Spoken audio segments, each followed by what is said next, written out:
Hello dear student, Hariom. આજનો આપણો વિષય છે ગણિત ધોરણ 5 પ્રકરણ 11 ક્ષેત્રફળ અને પરિમિતિ. મહાવરો. આજે આપણે આ વિડીયોમાં મહાવરાની ચર્ચા કરીશું. બરાબર, તો પાઠ્યપુસ્તક જોડે રાખજો, નોટબુક પણ જોડે રાખજો. હવે મહાવરો જોઈએ. નીચેનું કોષ્ટક જુઓ. જો તમારે દરેક વસ્તુનું ક્ષેત્રફળ લખવું હોય તો તમે કયો સ્તંભ પસંદ કરશો અને તેમાં ખરાની નિશાની કરો. તો જુઓ, આપેલી છે વસ્તુના નામ બોલું છું. પાઠ્યપુસ્તક ના હોય તો વિડીયોમાં જોજો અને નોટબુકમાં લખજો. પાઠ્યપુસ્તક હોય તો જોડે રાખજો. હાથનું માપ, એમાં ઓપ્શન આપ્યું છે ચોરસ સેન્ટીમીટર, પછી ચોરસ મીટર છે, ચોરસ કિલોમીટર, એમાં ટીક કરેલું નથી. પછી સાડી જુઓ, પુસ્તકનું પાનું, શાળાની જમીન, શહેરની કુલ જમીન, વર્ગખંડનો દરવાજો, ખુરશીની બેઠક, બ્લેકબોર્ડ, ભારતીય ધ્વજ, એવી જમીન કે જેના પર નદી વહેતી હોય એવું આપેલું છે. બરાબર, તો આપણે પહેલાં કોષ્ટક બનાવીશું બોર્ડ પર અને પછી એમાં જવાબ લખીશું. તો તમે પણ તમારી નોટબુકમાં આવું કોષ્ટક તૈયાર કરજો મારી સાથે. ઓકે,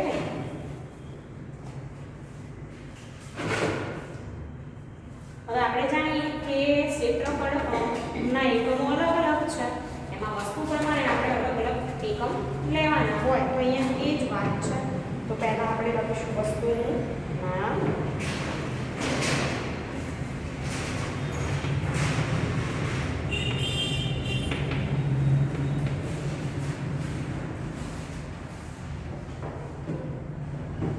ચોરસ સેમી,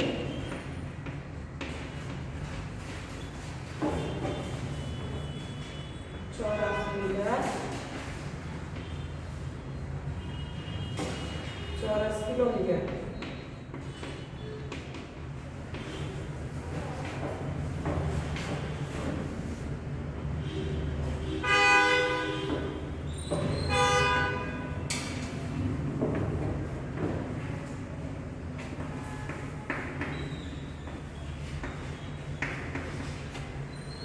હાથનું માપ, સાડી,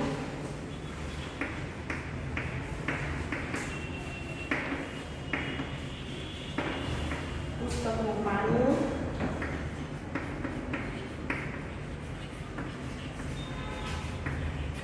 શાળાની જમીન,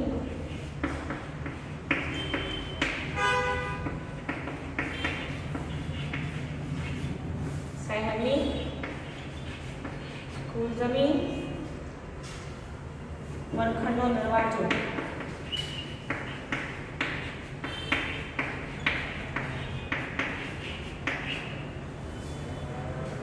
ખુરશીની બેઠક,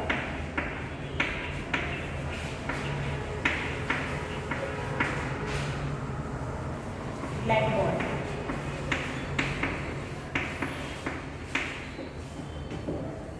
ભારતીય ધ્વજ,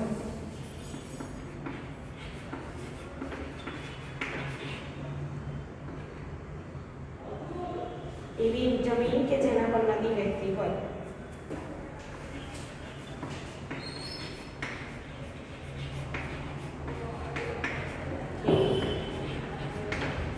જેના પર નદી વહેતી હોય.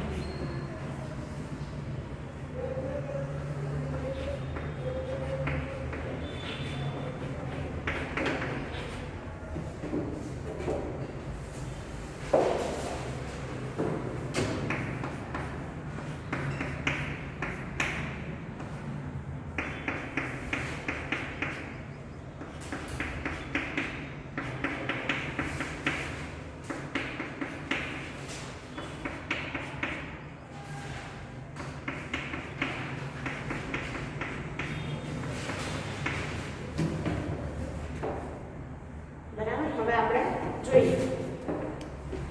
પહેલું છે હાથ રૂમાલ. તો હાથ રૂમાલ આપણે શેમાં માપીએ? એની લંબાઈ પહોળાઈ કેવી રીતે હોય? તો ક્ષેત્રફળની વાત છે અહીંયા, સોરી, કે ક્ષેત્રફળ લખવું હોય તો કયો એકમનો ઉપયોગ કરીએ. બરાબર, આ એકમ જ છે ક્ષેત્રફળના. ચોરસ સેમી, ચોરસ મીટર અને ચોરસ કિલોમીટર. તો આમાં આપણે લખીશું ચોરસ સેમી. પછી સાડી છે તો આપણી સાડી ચોરસ મીટર. હું ખાનાર બોલી દઈશ. એટલે સરળતા રહે આપણે.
હવે જોઈએ સાડી. તો સાડીમાં આવશે ચોરસ મીટર.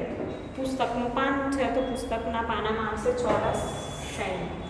શાળાની જમીન તો શાળાની જમીનમાં આવશે ચોરસ મીટર. શહેરની કુલ જમીન, બરાબર, તો શહેરની કુલ જમીન મપાય છે એમાં ચોરસ કિલોમીટરમાં. ત્યારબાદ વર્ગખંડનો દરવાજો. વર્ગખંડનો દરવાજો છે એમાં આવશે ચોરસ મીટર.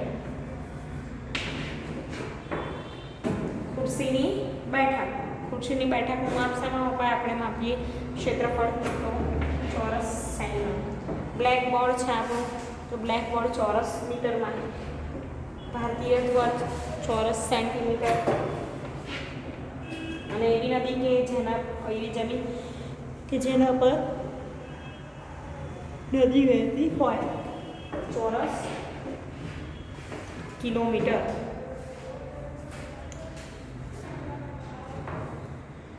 બરાબર. હાથ રૂમાલ, સાડી, પુસ્તકનું પાનું. હવે તમે અહીંયા જુઓ કે હાથ રૂમાલ છે, પુસ્તકનું પાનું છે, ખુરશીની બેઠક છે, ભારતીય ધ્વજ છે. હાથ રૂમાલ, પુસ્તકનું પાનું, ખુરશીની બેઠક, ભારતીય ધ્વજ એ બધાનું માપ શેમાં મપાય? ચોરસ સેન્ટીમીટરમાં. સાડી, શાળાની જમીન, વર્ગખંડનો દરવાજો, બ્લેકબોર્ડ એ બધું શેમાં મપાય? ક્ષેત્રફળ ચોરસ મીટરમાં. અને શહેરની કુલ જમીન છે અને એવી નદી કે જેના પર જમીન કે નદી વહેતી હોય એ બેનું ક્ષેત્રફળ છે એ ચોરસ કિલોમીટરમાં મપાય છે. હવે આગળ ગણતરી જોઈશું.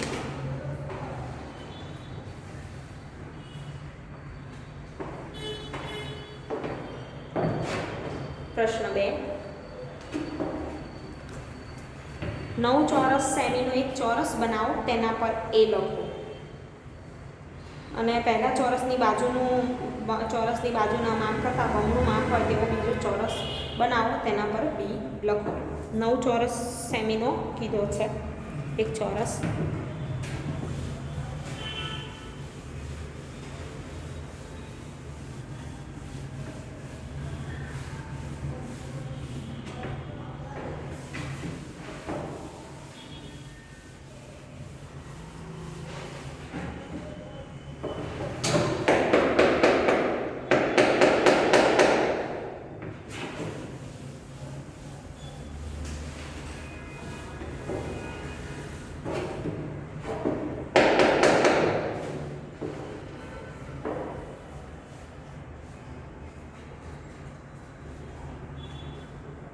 હવે 9 ચોરસ સેમીનો બનાવવાનો છે વિદ્યાર્થી મિત્રો ખાનું આપણે. તો પ્રશ્ન 2 જોઈએ.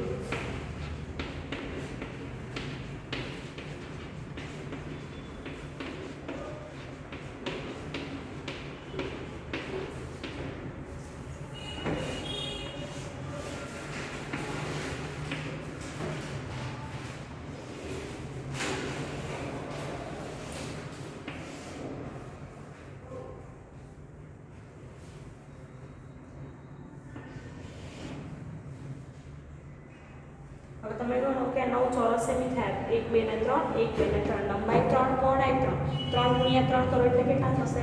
9 ચોરસ સેમી. તો આ છે ચોરસ A. હવે એવું કીધું છે કે પહેલા ચોરસની બાજુનું માપ હોય તેના કરતાં બમણું માપ હોય.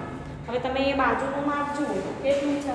3 3 3 3 છે બરાબર બાજુનું માપ. હવે 3ના ડબલ કેટલા થાય? બમણા 6.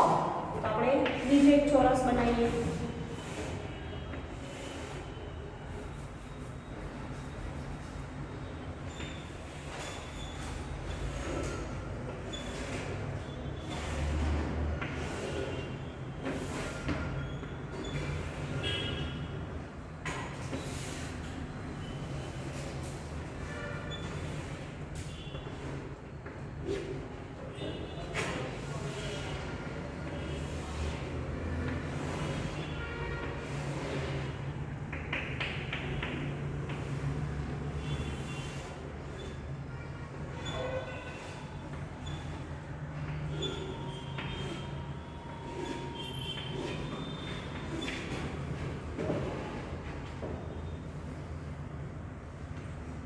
એક બે ત્રણ ચાર પાંચ છ.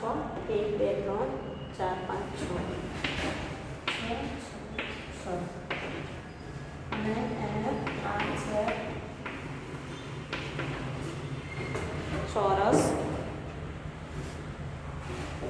બી. હવે નીચેના પ્રશ્નોના ઉત્તર આપો. પ્રશ્નોના જવાબ જોશો.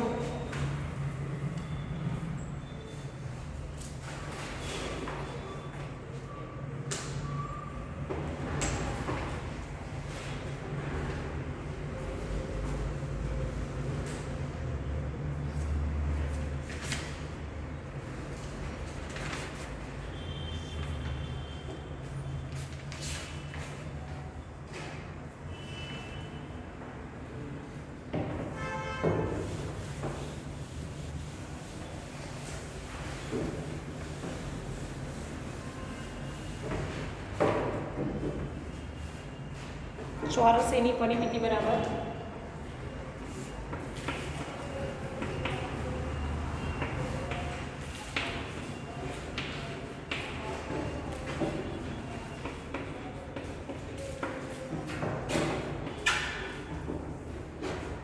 ચોરસ એની પરિમિતિ ખાલી જગ્યા સેન્ટીમીટર છે.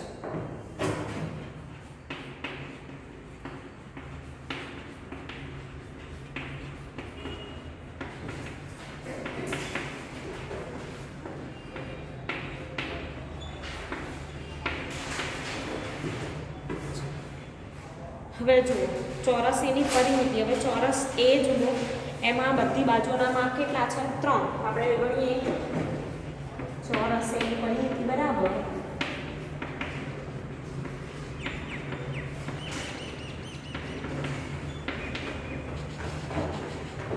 3 વત્તા 3 વત્તા 3 વત્તા 3 3 વત્તા 3 6 6 વત્તા 3 9 9 વત્તા 3 10 11 12 સેન્ટીમીટર. કઈ જવાબ આવશે? 12 સેમી છે. ત્યારબાદ તમે જુઓ ચોરસ બીની બાજુનું માપ ખાલી જગ્યા સેન્ટીમીટર છે. ચોરસ બીની બાજુનું માપ ખાલી જગ્યા સેન્ટીમીટર છે. તો આપણે ચોરસ બીની બાજુનું માપ જોયું હતું કે દરેક બાજુનું માપ કેવું છે? 6 સેન્ટીમીટર બરાબર. ત્યારબાદ ત્રીજો પ્રશ્ન ચોરસ બીનું ક્ષેત્રફળ ખાલી જગ્યા ચોરસ સેમી છે.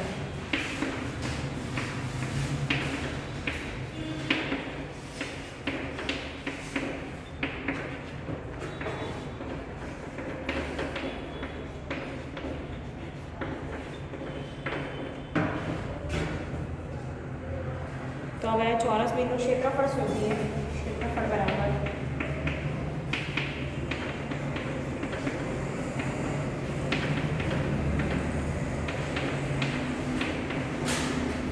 લંબાઈ ગુણ્યા પહોળાઈ. લંબાઈ ગુણ્યા પહોળાઈ જોઈએ આપણે તો 6 ગુણ્યા 6 કેટલા થાય? 36 ચોરસ સેમી. બરાબર. લંબાઈનું માપ પણ 6 અને પહોળાઈનું માપ પણ 6. આગળ જોઈશું પ્રશ્ન ચોથો.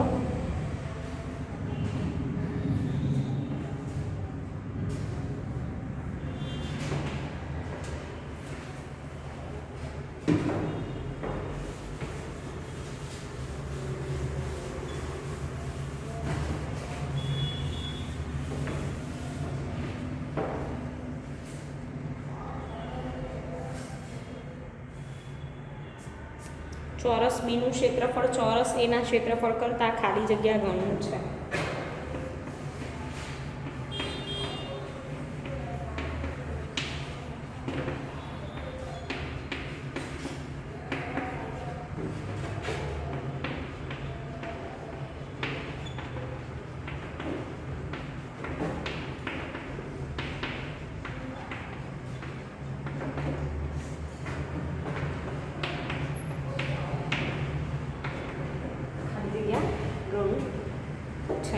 હવે ચોરસીનું ક્ષેત્રફળ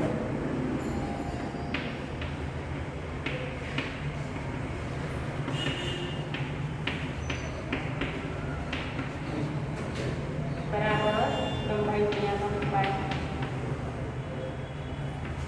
પહોળાઈ 3 ગુણ્યા 3 9 ચોરસ સેમી. બરાબર. અને ચોરસ બીનું ક્ષેત્રફળ આપણે શોધ્યું.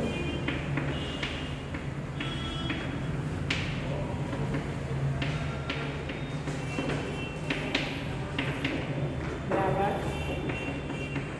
લંબાઈ ગુણ્યા લંબાઈ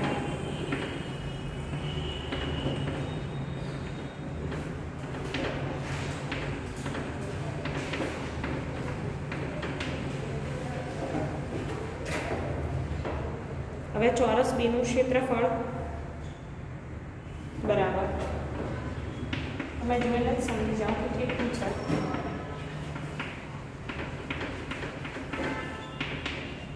બરાબર 4 ગુણ્યા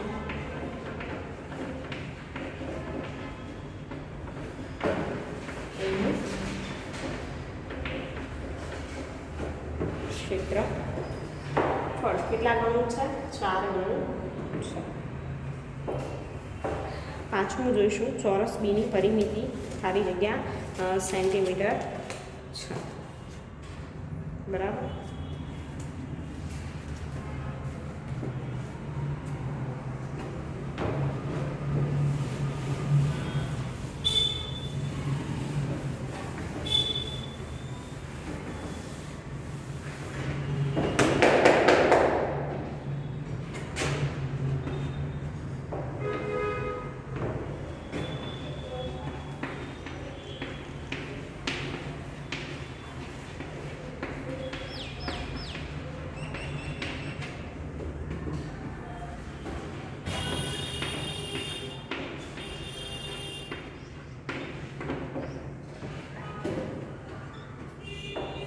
હવે જુઓ ચોરસ બીની પરિમિતિ બરાબર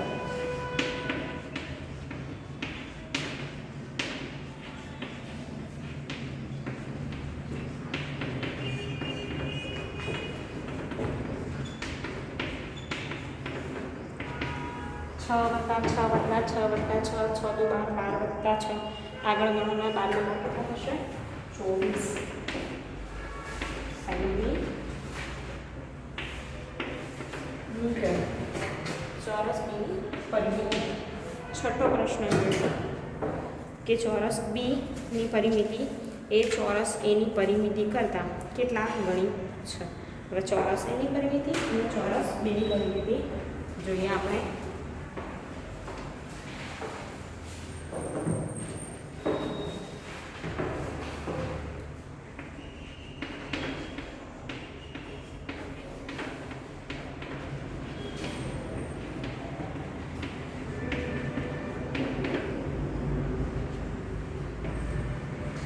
બરાબર 5 સેન્ટીમીટર અને ચોરસ બીની પરિમિતિ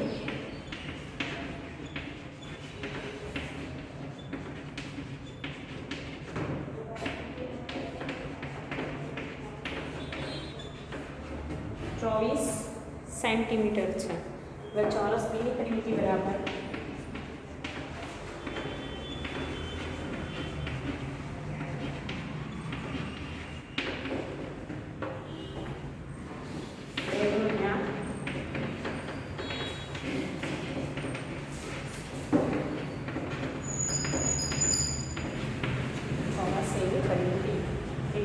ચોરસ એ કરતાં ચોરસ બીની પરિમિતિ કેટલી છે? 2 ગણી વધારે છે. તો શું લખીશું આપણે જવાબમાં? 2 ગણી, બરાબર. આમ 2 ગણી વધારે છે. તો આવી રીતે તમે પરિમિતિ શોધી શકો, બરાબર. કોઈ પણ બોક્સની પરિમિતિ ક્ષેત્રફળ શોધી શકો છો, કેટલા ગણી વધારે છે, કેટલા ગણી ઓછી છે, એની માહિતી પણ મેળવી શકો. હવે પોસ્ટકાર્ડમાંથી પસાર થવા માટેની જે આગળ પ્રવૃત્તિ હતી એમાં જવાબ તમને અહીંયા દર્શાવેલો છે કે આવી રીતે તમારે પોસ્ટકાર્ડ બનાવવું, કેવી રીતે કટિંગ કરવું અને કેમનો પસાર થઈ શકો છો, બરાબર. તો તમે જુઓ. હવે આ વિડીયોમાં તમે શેની માહિતી મેળવી? તો મહાવરો આપણે જોયો. મહાવરો તમારે નોટબુકમાં લખવાનો છે, તૈયાર કરવાનો રહેશે. અને ગણતરી જે હું શીખવાડું છું, ધારો કે હજુ પણ ઘણી વર્કશીટમાં ભૂલો આવતી હોય છે. પરિમિતિ અને ક્ષેત્રફળ બંનેમાં ફરક છે. પરિમિતિ એટલે ચારે બાજુના માપનો સરવાળો છે, એમાં ચારે બાજુ જોવાનું છે. અને ક્ષેત્રફળ છે તો કોઈ વસ્તુએ રોકીની અંદરની જે જગ્યા છે એ જોવાની રહેશે. અને એમાં લંબાઈ ગુણ્યા પહોળાઈ કે ચોરસ હોય તો લંબાઈ ગુણ્યા લંબાઈ કરવાની રહેશે, તો જ જવાબ આવશે. અને પ્રમાણમાં માપ્યું હોય તે પ્રમાણમાં પણ ધ્યાનથી જુઓ તો જ જવાબ આવશે. ઓકે, તો નોટબુકમાં લખજો અને તૈયારી કરજો. Thank you.